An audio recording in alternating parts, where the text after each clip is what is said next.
తెలంగాణ రాష్ట్రం వచ్చినప్పుడు ధనిక రాష్ట్రం.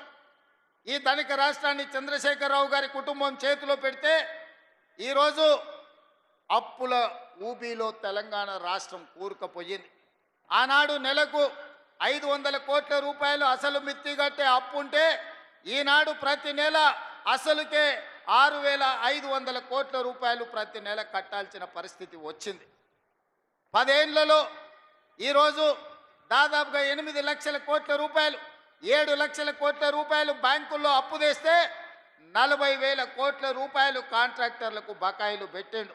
ఇవాళ సింగరేణికి బకాయిలు పెట్టిండు.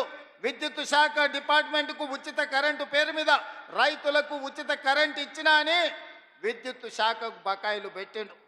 నిన్నగాక మొన్న బ్యాంకుల్లో తెచ్చిన అప్పులే కాదు, ఆయన పెట్టిపోయిన బకాయిలను లెక్కేస్తే 8,29,000 కోట్ల రూపాయల లెక్క తేలింది. మిత్రులారా, ఈ 8,29,000 కోట్లలో మా నెత్తి మీద కత్తి పెట్టి ఈరోజు బ్యాంకులు వసూళ్లు చేస్తే అసలు మిత్తి 1,53,000 కోట్ల రూపాయలు ఈరోజు బ్యాంకులకు చెల్లించాల్సి వచ్చింది.